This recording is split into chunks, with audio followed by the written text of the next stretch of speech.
Полицията е проверявала последното неделно хоро в Пловдив, което събира стотици хора да танцуват на открито в града. Този път инициативата се е провела в детската градина. Подробности ще научим сега от Райна Зайкова, тъй като стана емблематично това забранено хоро. Райна, към теб. Добро утро, Тони. Десетки хора има тук зад мен, които са се събрали, за да разкажат за полицейската акция. Провела се в неделя вечерта, когато традиционно се провеждат народните хора. Опит за полицейско стъпкване ли е имало тук в неделя? Нека да видим от кадрите, които са заснели лично хората, участвали в народното хора.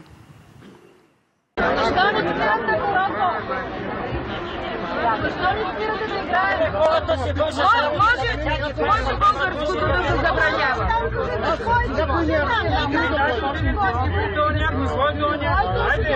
На турското робство е имало право да играе българско хоро. Днеска ни го забраняват. Днеска ни го забраняват. На нас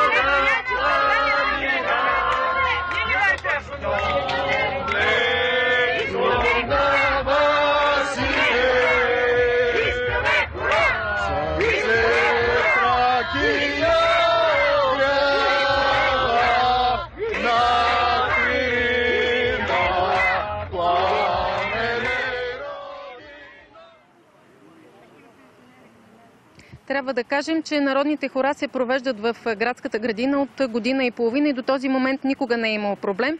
Преди 2 седмици обаче от общината казаха, че не може да се провеждат хора тук в градската градина зад нас, защото тези хора използват озвучителна уредба. Това е в разрез с общинска наредба. Предложиха им други места, но те категорично отказват да отидат там. Питам Стоян Станковски, организатор на тези хора. Разкажете ни за тази полицейска акция в неделя. В неделя бяхме пуснали, както е по закон, уведомление, но в законно установен срок не ни отговориха и решихме, че имаме мълчаливо съгласие на общината и дойдохме в градската градина с най-слабите си тонколони и уредби, за да изиграем на хоро. И веднага дойде общинска охрана, след това извикаха общинска полиция, цяла кохорта полицаи. Изведнъж се оказа, че 100 или 200 престъпници играят хоро. Някакъв страшен проблем от второ районно, от... Дошъл е лично началника на второ районно. Какво толкова сте правили? Мисля, че дежурния беше, не знам точно кой е. Нищо да той каза, че като се запозна с обстановката, каза, че няма проблем. За какво са го извикали общинска охрана, той не знае. Добре, нека попитаме и другите участници. Как се почувствахте вие? Проверяваха ви докато играете народно хоро? Като престъпници това е абсолютно безумие. Не може в цял свят да се разпространява българския фолклор, а тук да не можем да изиграем българските хора. Вашата лична карта взеха ли, записваха ли ви данните? Не, моята лична карта не се е взимали, но така опитаха се да ни, просто ни попречиха. Така, защо сме тук, как така сме се събрали да играем. Това е. Защо не отивате да играете народно и хора на мястото посочено ви от общината, например площад Съединение? Какво се случва там? И там много малко хора ще дойдат първото. И българското хоро трябва да е на центъра, за да може всички да дойдат да се веселят. Вас лично подразни ли ви факта, че с полиция дойдоха да ви проверяват? Да, унизително. Освен това, защо искат да ни махнат от центъра? Ние така или иначе си имаме зали, където играем.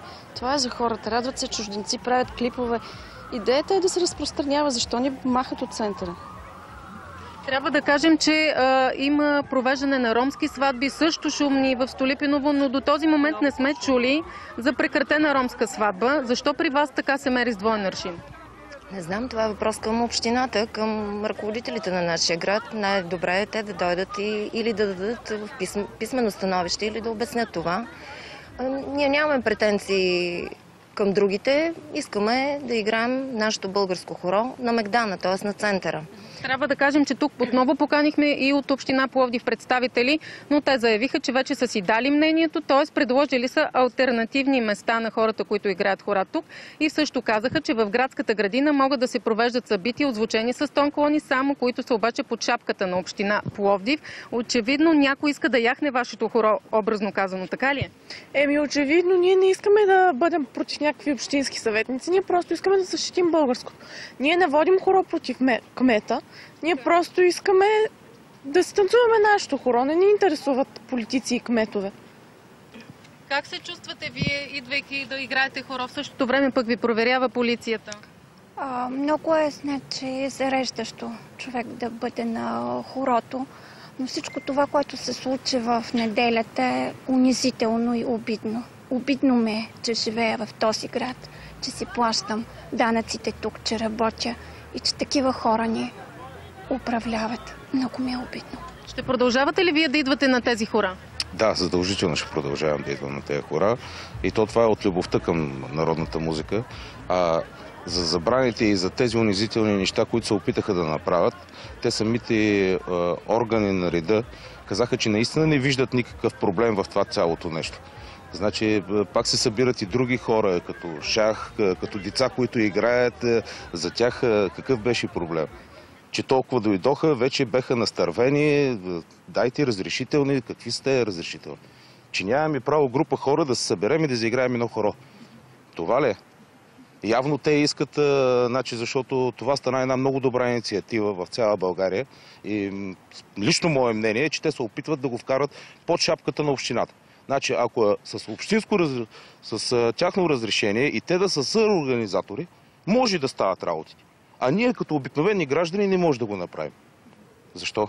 Добре, благодаря ви. Трябва да кажем, че опитът на община Пловдив да потъпче народното хоро всъщност прави добра реклама на групата на тези хора.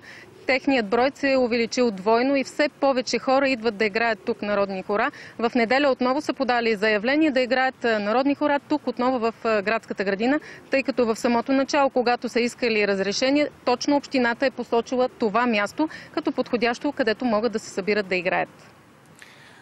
Благодарим. Благодарим на Райна Зайкова. Точно това е странното. Едно място, което е избрано от общината, посочено от общината, след това бива забранено. Ако всичко това се случва с позволението или с организаторството на общината, пък ще бъде разрешено. Независимо, че се говори за оплаквания на хората от съседните сгради. И наистина добър паралел е всеки път, когато правим тази тема за забраненото хоро, с пак Пловдивския квартал, който знаете се известният Столипиново, когато става въпрос за сватби, например, трудно може да бъде спряна музиката там, която също пречи на хората. Така че е доста любопитно. Мисля, че на пук на общината ще се събират все повече хора, защото тук става въпрос наистина за, може да се каже, защита на българското.